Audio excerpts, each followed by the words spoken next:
Bonjour à tous et bienvenue sur Copo & Co.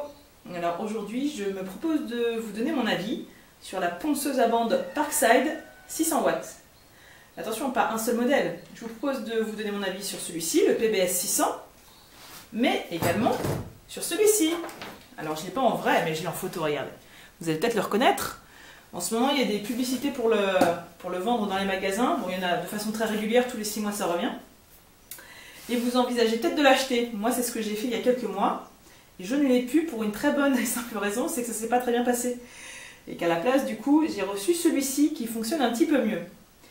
Donc, ce que je vous propose, c'est de faire une petite vidéo assez courte, assez explicative.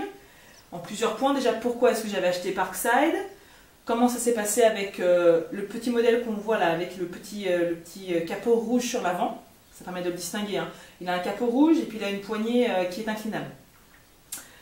Ensuite, je vais vous faire un petit retour sur le SAV. Et puis, je vais vous parler enfin de cette version-là, donc PBS 600B1, qui a une poignée fixe, qui n'a pas de capot rouge et on voit directement la bande abrasive en façade. Voilà, au moins, si vous tentez d'acheter ou vous êtes intéressé pour acheter, vous saurez dans quoi vous vous engagez. Alors, je vais vous dire ce que j'en ponce. Ouais, je la prépare depuis très longtemps, je suis tout à fait désolée pour cette blague ridicule. Alors, pourquoi d'abord est-ce que j'ai acheté une ponceuse à bande Parkside? Alors, les raisons, elles sont relativement simples. Dans l'atelier, j'avais une ponceuse orbitale, mais je n'avais pas de ponceuse à bande. Et j'étais très intéressée pour avoir une ponceuse à bande qui s'utilise en version stationnaire. C'est-à-dire qu'on la met sur le dos, en fait, et on peut venir en appui avec la pièce pour travailler par-dessus. Donc ça m'intéressait vraiment pour des projets, notamment pour des bagues en résine que je souhaitais faire. Vous avez d'ailleurs la vidéo un tutoriel de vidéo dans une des vidéos de la chaîne, donc n'hésitez pas à voir si vous êtes intéressé. Donc ça m'intéressait pour la fonction stationnaire. J'étais aussi intéressée par le fait que le prix était super abordable, c'est-à-dire qu'entre 30 et 40 euros de mémoire, la ponceuse est présentée, ce qui est quand même relativement abordable pour une ponceuse à bande. Même premier prix, dans les grandes surfaces de bricolage, on est quand même légèrement plus cher. Comme par hasard, les bandes abrasives étaient dans le bac juste à côté, également à un prix très raisonnable. Donc je me suis dit que le risque était moindre, d'autant plus que j'avais pas mal d'amis qui avaient du Parkside et qui en étaient quand même relativement satisfaits. Pour un usage très occasionnel, on s'entend bien. Moi, j'avais pas spécialement d'outillage Parkside, donc j'avais pas d'a priori négatif. J'avais juste, dans le passé, acheté cette règle-là. Voilà, que je sors. Qui en fait me rend quand même des services assez réguliers. On bloque en baissant la poignée, qui était à un prix très raisonnable, qui s'avère costaud. Voilà, j'ai mis un petit peu de temps à comprendre comment m'en servir. Mais maintenant, je suis relativement satisfaite. Donc je m'étais dit Parkside, pourquoi pas. Alors, tout s'est bien passé avec ce modèle-là, donc avec le capot rouge, dès lors que j'ai laissé en place la bande abrasive qui était vendue avec. Parce qu'elle est livrée directement utilisable avec une bande abrasive dessus. Alors la bande, elle est légèrement différente des bandes qui sont vendues dans le magasin sous la marque Parkside. C'est-à-dire que c'est une toile qui est un peu plus souple, un peu plus noire, alors que celles-ci sont blanches à l'arrière. J'ai l'impression qu'elles sont un tout petit peu plus petites aussi, en circonférence. Bref, tout allait bien, mais à un moment il a fallu que je change la bande. Ce que j'ai fait assez simplement, parce que sur les deux modèles, pour changer la bande, il suffit de tirer le petit loquet métallique qui est ici, retirer la bande, placer la nouvelle, refermer, et voilà, c'est aussi simple que ça. Alors, sur ce modèle-là, il y avait une petite molette de mémoire à l'avant qui suffisait de tourner dans un sens ou dans l'autre pour bien aligner la bande. Alors, rien de bien compliqué, si on voit que la bande va trop à gauche, eh ben, on tourne dans un sens pour la remettre au milieu. Si ça va trop dans l'autre, eh ben, on l'ajuste, rien de bien compliqué. Quand on l'utilise de façon prolongée, il faut vérifier que la bande n'a pas tendance à se dérégler et recentrer de temps en temps, mais normalement c'est quelque chose d'assez stable. Dans mon cas, ça a marché quelques minutes et tout d'un coup, ça s'est mis à dévier. Alors que les minutes d'avant, mais vraiment je parle au bout de 3-4 minutes, c'est pas une utilisation prolongée, c'était pas dans un cadre qui n'est pas approprié, c'était sur du bois, des petites pièces de bois, enfin rien de bien méchant, vraiment c'était un travail tout à fait raisonnable pour la machine. Et en fait, pour vous faire voir, donc, sur l'autre machine, la bande a commencé à dévier vers l'intérieur. Alors, je ne comprenais pas parce que ma bande, j'avais l'impression qu'elle rétrécissait. Et pour cause, en fait, elle frottait la partie plastique et la partie métallique qui est à l'intérieur. Donc, la bande se faisait bouffer. En même temps, elle faisait fondre le plastique qui était donc, aux deux extrémités. Donc, le plastique fondait, commençait à faire des boules un petit peu sous l'effet de la chaleur, à tomber, etc. Donc, j'ai vite arrêté ça et je me dis, mais c'est pas possible. J'ai mal réglé, quoi. Mais non, pourtant, j'avais bien vérifié, j'avais fait tourner quelques secondes à vide pour vérifier que tout roulait bien et il n'y avait vraiment pas de souci. Je me suis dit, bon, l'erreur est possible, c'était ma première ponceuse à bande, pourquoi pas. J'appelle le SAV.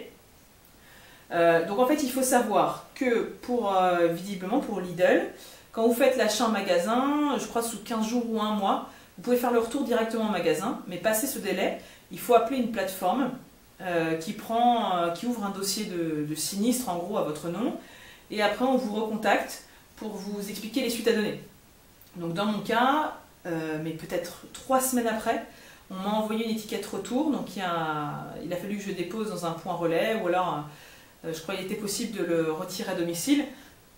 Et donc j'ai retourné la ponceuse dans son emballage d'origine et peut-être 2 semaines après, en fait, on m'a indiqué qu'il y avait une autre machine qui me serait adressée. Et en effet, j'ai reçu par livraison également le même modèle à la maison.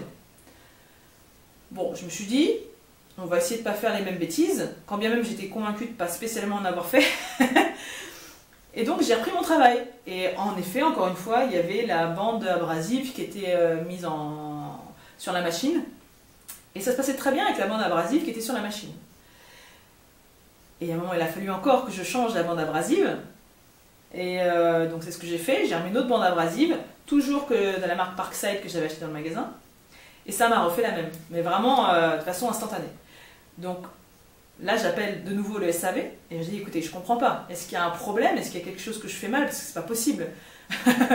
J'ai bien relu la notice. Parce que franchement, j'avais tout relu une deuxième fois pour être sûr d'avoir vraiment fait tout ce qu'il faut. Et vous voyez, les étapes sont quand même assez simples. Hein. Si ça va d'un côté, on règle, etc. La bande neuve, je l'avais vraiment testée.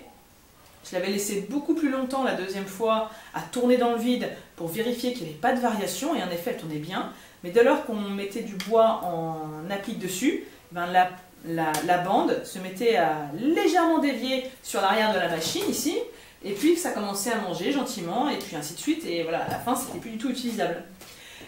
Et en fait, au SAV, la personne que j'ai eu au téléphone n'a pas du tout remis en cause mon utilisation, donc je suppose que je n'étais pas la seule à avoir cette mésaventure. Et m'a même dit, non mais il ne faut pas acheter des bandes Parkside. Je me suis dit, mais attendez, mais la machine c'est Parkside, les bandes c'est Parkside, c'est le même magasin, le même rayon, c'est à 50 cm, c'est logique que j'achète ces bandes là quoi. Il dit non mais il vaut mieux acheter dans des grandes surfaces ou sur Amazon parce que ce sera de meilleure qualité. Il dit c'est pas parce que c'est Parkside que c'est le même fabricant. Il dit nous on fabrique la ponceuse, on fabrique pas la bande abrasive et du coup c'est certainement la bande abrasive qui pose problème. Je dis bon bah première nouvelle, c'est un petit peu dommage. Et donc rebelote, hein, il a fallu que je la renvoie. Cette fois-ci, le délai a été beaucoup plus court. Au bout d'une semaine, je recevais l'étiquette. Mais je dis, mais attendez, mais moi, ça ne m'intéresse pas. Ça fait 2 machines que je reçois identiques, avec la même problématique. Je ne veux pas avoir 3e fois la même machine, quoi. Je veux que vous me remboursiez. Sauf que ce n'est pas possible. C'est-à-dire que si vous envoyez une machine en SAV, qu'elle a un défaut flagrant, etc., visiblement, il n'y a pas moyen d'être remboursé ou d'avoir un bon d'achat. Inlassablement, on va vous renvoyer toujours une machine. Bon, c'est garanti quelque temps, mais bon, ça va 5 minutes de renvoyer les machines. Je dis, moi, je préfère être remboursé à avoir un autre modèle que je m'achète d'une autre marque, quoi. Ça n'a pas été possible. Donc, on m'a renvoyé une ponceuse, mais cette fois-ci, on ne m'a pas renvoyé celle-ci. Cette fois-ci, on m'a renvoyé ce modèle-là. Et là, je me suis dit, ponceuse à vendre Parkside, c'est bon, j'ai une petite mauvaise expérience là, et donc j'ai essayé de la vendre sur le bon coin. Mais avant que je la vende, il s'est avéré que j'ai eu besoin d'une ponceuse à vendre dans l'atelier et je me suis résolue à la tester. Et heureusement, ça s'est beaucoup mieux passé avec ce modèle-là. Alors, le modèle est un petit peu différent dans le sens où la poignée ici, elle est fixe. que sur le capot rouge, du coup, qui va être en vente prochainement dans vos magasins, la poignée, elle est inclinable. C'est-à-dire que suivant la façon dont vous travaillez, vous pouvez régler. Mais en fait, à l'usage, ça ne m'a pas posé de soucis. Ce qui change aussi, du coup, c'est qu'ici, le centrage de la bande est automatique. Mais bon, en théorie, lorsqu'on règle correctement, il n'est pas censé y avoir de problème sur la ponceuse à bande de première version. Donc, j'ai testé. Quand il a fallu changer la bande, je ne vous cache pas que j'avais une petite appréhension. Et surtout que j'ai réutilisé les mêmes bandes que celles précédemment achetées. Je veux dire, je n'allais pas acheter d'autres bandes alors que les dimensions étaient identiques pour les deux, quoi. Donc celle que j'avais achetée pour le premier modèle était compatible. Alors, les dimensions, je vais vous trouver ça. Vous voyez, je ne vous mens pas, ce sont bien des bandes abrasives Parkside. Alors, les dimensions, c'est 75 par 457 mm. Donc, ça fait quand même une surface de ponçage qui est assez raisonnable. Et donc, ça s'est mieux passé. Donc, je vais plutôt m'attarder sur cette version-là, puis sur celle-là, on va oublier, pour vous expliquer un petit peu ce qu'il y a dans le colis, dans la boîte que vous achetez, comment elle fonctionne, etc. Je pense que ça sera peut-être plus intéressant. Vous avez vu tous les points négatifs, maintenant on va parler des points positifs. Et les points positifs, c'est sur cette version-là. Donc je vous avance et on se penche dessus.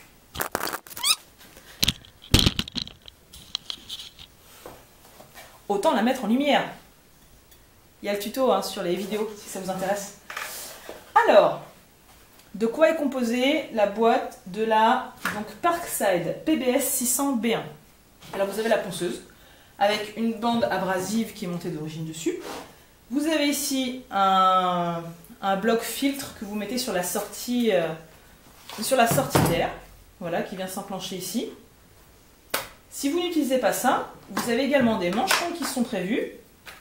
Donc vous avez un petit... alors vous avez juste un manchon... alors celui-ci, je ne vois pas tellement à quoi il sert, je pense que c'est pour mettre à l'intérieur. Bref, vous avez des manchons qui vous permettent de connecter différents diamètres d'aspiration. Mais si vous avez un tuyau d'aspirateur ordinaire, Magie Direct, vous voyez qu'avec une sortie d'aspirateur traditionnelle, ça se met très bien dessus. Donc ça, c'est pas mal.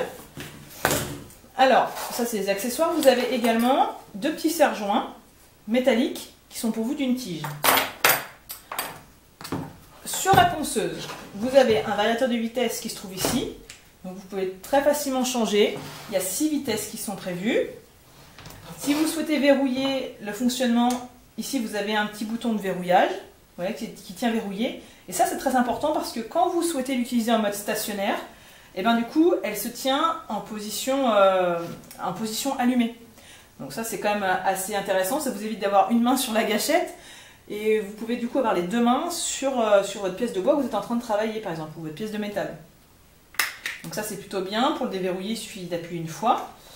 Ce que je souhaite aussi rajouter, c'est la longueur du cordon qui est vraiment super intéressante. C'est vrai que de plus en plus les machines, j'ai l'impression que les cordons sont tout petits, on est obligé toujours de mettre des rallonges.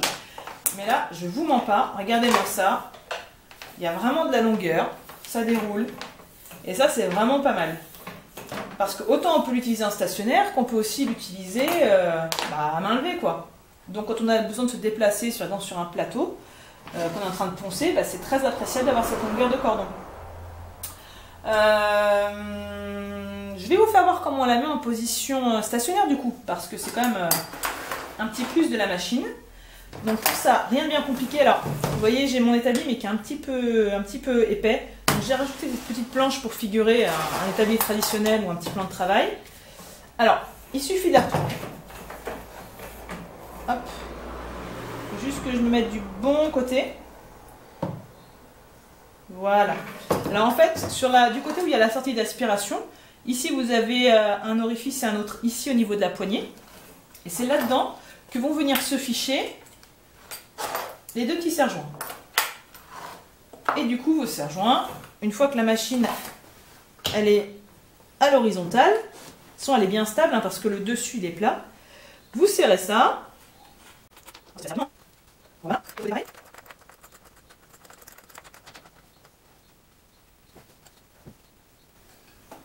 Voilà. Donc une fois que c'est serré, c'est relativement stable, hein. Il n'y a vraiment pas de problème à avoir. Alors, je vais vous montrer comment ça fonctionne. J'ai prévu une petite chute de bois, juste pour la démo, hein, rien de bien méchant. Alors là, on est sur la position numéro 1. Donc même à l'envers, c'est pas très accessible, mais on peut quand même avoir accès au réglage de la vitesse. Donc on va se mettre en position 1. Comme ça, vous allez avoir un petit aperçu de la vitesse et de l'effet que ça fait. Allez, on va chercher la prise au bout du cordon. Alors l'idéal, c'est de travailler avec des gants, masques, etc. Mais là, je vais vraiment pas l'utiliser longtemps. Donc je me permets de faire cette petite entorse au règlement de la sécurité. Alors, on branche la machine. Donc comme je vous disais, pour la mettre en route, on appuie et on verrouille.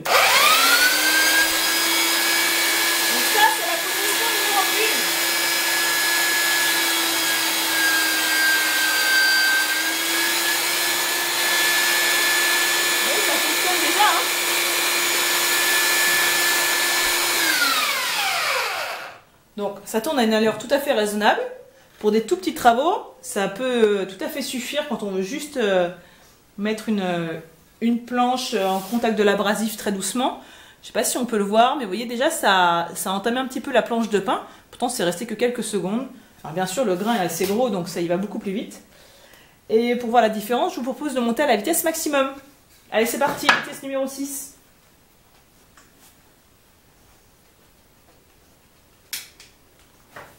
Allez, c'est parti.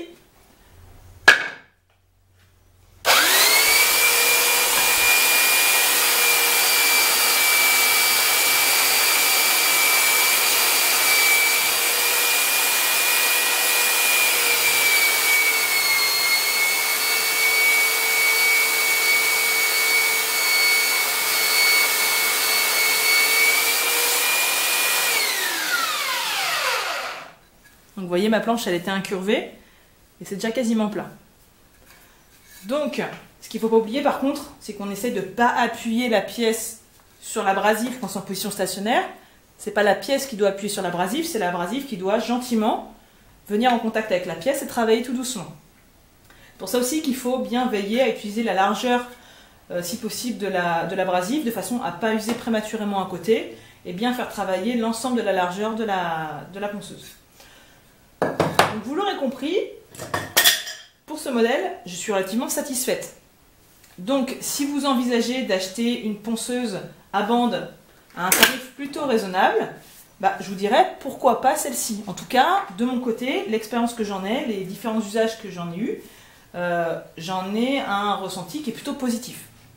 Par contre, si vous envisagez d'acheter la version avec le capot rouge qui est à l'avant, je vous refais voir vite fait la photo, mais je suis sûre que vous l'avez en tête. Voilà. Donc si vous envisagez d'acheter cette version-là, pourquoi pas? J'espère juste que vous n'aurez pas les mêmes déboires que moi. En tout cas, le SAV n'avait pas du tout l'air surpris et n'a pas hésité à me changer quand même à 2 reprises la ponceuse, sans discuter, sans rien, sans me donner de conseils pour que la prochaine fois ça n'arrive pas. Donc voilà, très sceptique avec Copo & Co sur ce modèle, plutôt satisfait pour le rapport qualité-prix de celui-ci. 30 €, une ponceuse à bande polyvalente qui se met sur du stationnaire, moi je trouve ça plutôt raisonnable.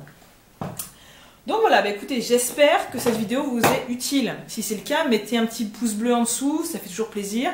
N'hésitez pas à commenter pour me dire si vous aussi vous avez eu ces soucis-là. Si au contraire, ça se passe bien, ça se passe mal, vous avez d'autres soucis, n'hésitez pas à partager. Comme ça, les gens qui vont voir la vidéo et qui potentiellement se posent des questions pourront avoir des avis objectifs de personnes qui vont vraiment tester les machines. C'est l'intérêt de Copo & Co, qu'on partage nos expériences. Voilà, c'est ce qui fait vivre les vidéos. Ce que je voudrais aussi vous dire, c'est que si vous êtes intéressé par d'autres tests pour de l'outillage, des machines, n'hésitez pas à fouiller dans les vidéos Copo & Co. J'en ai fait par exemple sur mon rabot d'Ego, sur ma scie sous table, sur ma perceuse à colonne. Donc peut-être que ça peut vous intéresser. Et bientôt, je vais en faire d'autres parce que j'ai reçu une nouvelle scie japonaise que je vais tester bientôt. Et je prévois aussi de tester mon Touré à eau. Donc si vous voulez être informé de la sortie de ces prochaines vidéos, il faut surtout vous abonner. Comme ça, vous aurez une petite notification qui vous dira les prochaines parutions. Donc voilà, ça serait dommage de passer à côté de mon avis. Non, c'est un petit peu prétentieux. Non, en tout cas, c'est vrai, voilà, je fais en sorte quand même d'utiliser les machines que j'achète. Si je les achète, c'est parce que j'en ai besoin. Et moi, j'ai bien été contente d'avoir les avis d'autres personnes quand j'ai fait mes achats. Par exemple, ma scie sous table, c'était un investissement assez conséquent pour l'atelier. Donc j'étais bien contente que d'autres personnes aient partagé leurs ressentis, leurs expériences. Et ça m'a permis de me lancer beaucoup plus sereinement dans mes achats, quoi. Donc voilà, c'est l'idée de la chaîne, de partager un petit peu les avis sur l'outillage, sur les projets. Donc j'espère que ça vous plaît et n'hésitez pas à le dire, ça fait toujours plaisir. Chaque jour, vous êtes un peu plus nombreux à vous abonner. Donc on va être une vraie tribu à faire des copeaux, c'est vraiment génial. Et puis voilà, à très bientôt sur Copeaux & Co. Allez, bye bye.